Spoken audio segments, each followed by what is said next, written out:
ബിജുമോൻ! ബിജുമോൻ! ബിജുമോൻ!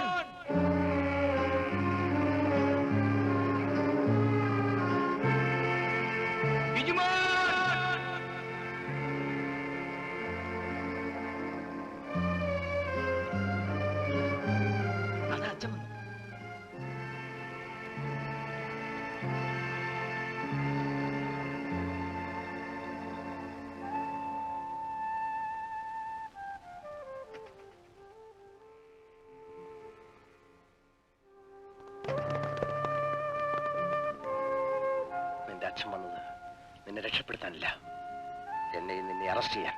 നോക്കവിടെ, അവൻ ഒറ്റയ്ക്കല്ല, അവന്റെ കൂടെ കുറെ പോലീസുമായിട്ട് വന്നാൽ എന്റെ ശവമായിരിക്കും കൊണ്ടുപോകുക എന്ന് ഞാൻ പറഞ്ഞതാണ്. വായവിടെ.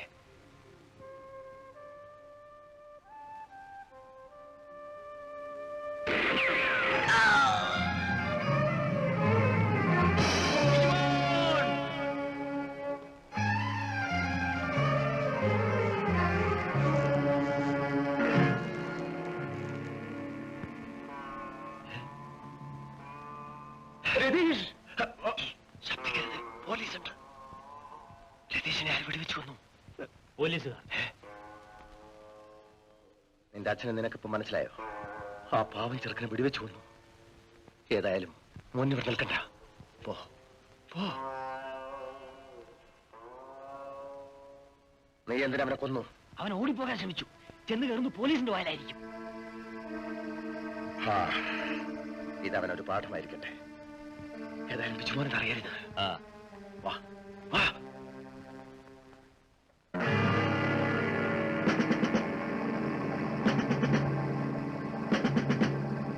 നീ എന്തിനു പോലീസിനെയും കൂട്ടി അവിടെ വന്നു?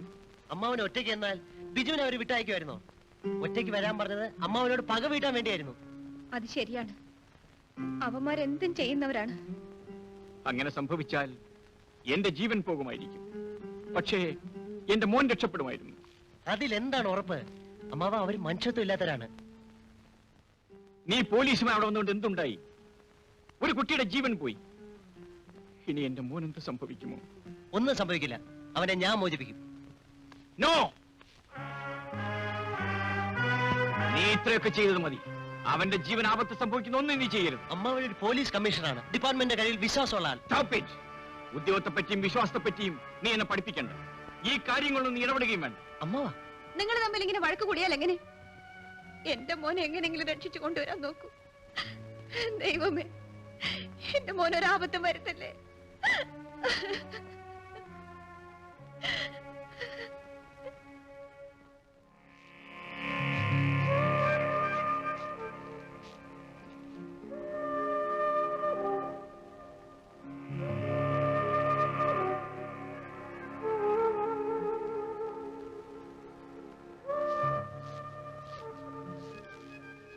ഇതുവരെ ആലോചിച്ചിട്ട് ഒരു പിടുത്തവും കിട്ടിയില്ലേ?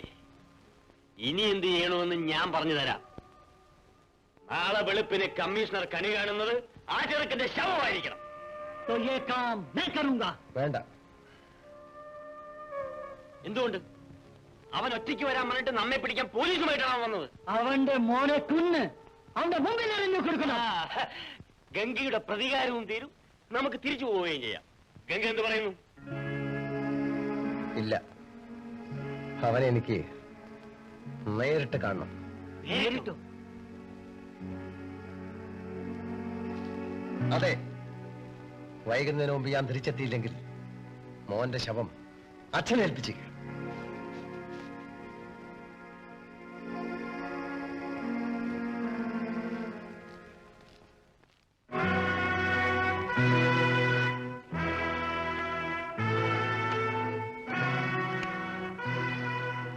ഗംഗാധരൻ.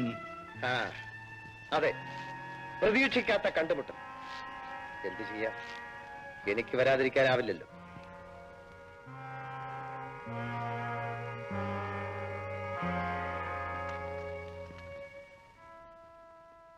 എവിടെ എന്റെ മകൻ?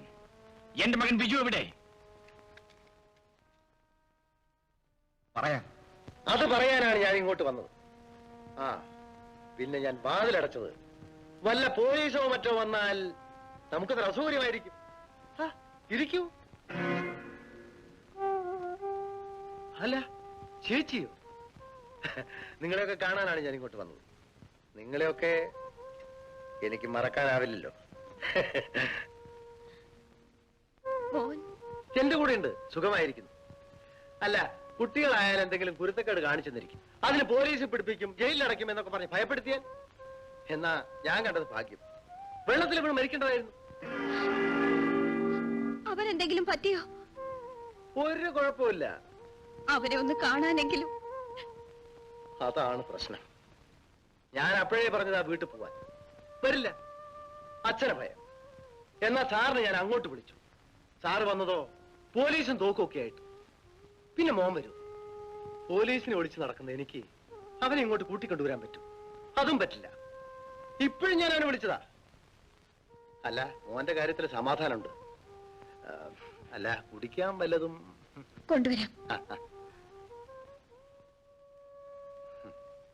പാവം, ഞാൻ പറഞ്ഞത് മുഴുവൻ നിങ്ങളുടെ ഭാര്യ വിശ്വസിച്ചു. എനിക്ക് സ്ത്രീകളുടെ മനസ്സ് പോലും നോവിക്കുന്നത് ഇഷ്ടമല്ല. ഞാൻ എന്റെ നിർമ്മലയെ വെട്ടിക്കൊല്ലേണ്ടി വന്നത് നിങ്ങളെപ്പോലെയുള്ള ദുഷ്ടന്മാരിൽ നിന്ന് രക്ഷിക്കാൻ വേണ്ടിയാണ്. ഗംഗാധരൻ, ഈ നിലയിൽ നിങ്ങൾ കോപിച്ചിട്ട് കാര്യമില്ല. നിങ്ങൾക്ക് ഇനി ഒന്നും ചെയ്യാനാവില്ല. വേണമെങ്കിൽ നിങ്ങൾക്ക് എന്നെ അറസ്റ്റ് ചെയ്യാം. പക്ഷേ ഈ സമയം നിങ്ങളുടെ മകൻ എന്റെ ആളുകളുടെ കയ്യിലാണ്.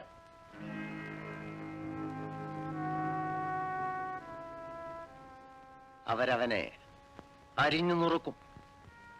ആ മാംസക്കഷ്ണത്തിൽ ചവിട്ടിയേ എന്നെ കൊണ്ടുപോകാനാവും. ഇനി ഞാൻ വന്നത് എന്തിനാണെന്ന് നിങ്ങൾക്കറിയണ്ടേ? നിങ്ങൾക്ക് മകനെ ഞാൻ വിട്ടുതരാം.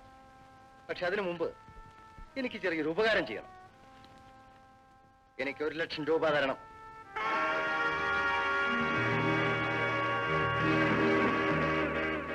നിങ്ങളെപ്പോലെ സത്യസന്ധനായ ഒരാൾക്ക് ഇത്ര വലിയൊരു സംഖ്യ ഉണ്ടാക്കാൻ വിഷമായിരിക്കും. സാരമല്ല, വഴി ഞാൻ പറഞ്ഞുതരാം. നല്ലൊരു കക്ഷിയിൽ നിന്ന് കൈക്കൂലി വാങ്ങണം, ഇല്ലെങ്കിൽ കൊള്ളയടിക്കണം. പറ്റില്ലെങ്കിൽ വേണ്ട, മകന്റെ ജീവൻ രക്ഷിക്കണമല്ലോ എന്ന് വെച്ച് ഞാൻ പറഞ്ഞത്. തമ്പിക്ക് ഞാൻ 4 ദിവസം തരും.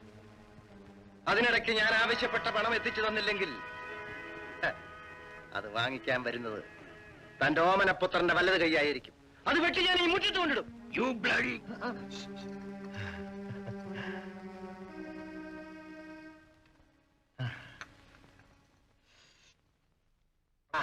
ഗംഭീരമായിരിക്കുന്നു.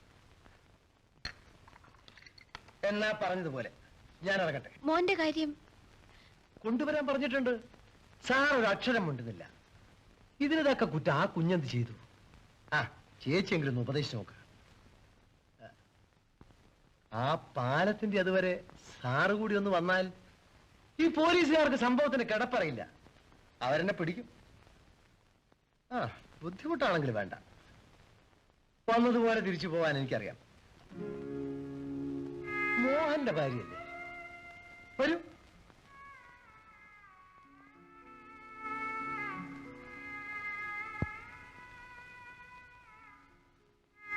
എന്റെ ഭാര്യ നിർമ്മല നിന്നെപ്പോലെ സുന്ദരിയായിരുന്നു. പക്ഷേ അവളുടെ ഗതി നിനക്കുണ്ടാവില്ല.